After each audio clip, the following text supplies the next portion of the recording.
When I look at an organization, it's either the success or failure of the organization is based on the leadership. And through all of my studies, I have my master's in organizational leadership, certified in change management. My passion is really around leadership development and organizational growth. I take traditional organizations and transform them into high-performance organizations. A high-performance organization is one that's going to succeed in the future. And what that looks like is that you've got complete employee engagement, you have employee empowerment, and what that does is it helps the organization produce results. And it also allows everybody to feel part of the whole. And I think that that's the key part, and that's what makes them successful.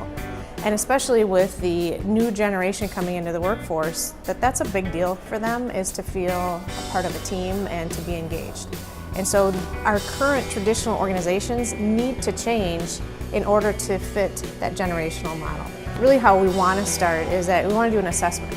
It's not like you're going to go to the doctor and they're going to say, hey, we're going to give you this drug before even looking at you and your illness. It's the same thing for an organization. So we want to go in there and figure out where are the benchmarks. Let's do an assessment on all these different elements. And what we call them are the 7 elements of a high-performing organization. So you're looking at the environment, you're looking at strategy, you're looking at core processes, structures, systems, culture, and how does that respond to or how does that relate to your results.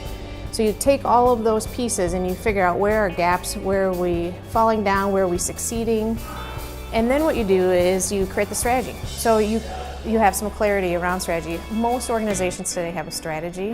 Whether they're executing on it or not is a different story, but most of them have a strategy. So what you need to do is take that strategy, make sure you use it from the assessment standpoint, look at the benchmarks and the gaps, and then you have to develop the leaders on that strategy and just about being good leaders. And that could involve emotional intelligence, effective communications, trust, different components within a leadership. And then the most important piece is then how do you execute that down through the teams and make sure that the teams are being effective on your strategy. So the leadership is really, if you look at it, is engaged in all 3 of those pieces. The assessment component, the strategy, and the team. It all falls back to the leaders, and that's why I think it's really important to make sure that we are doing leadership development.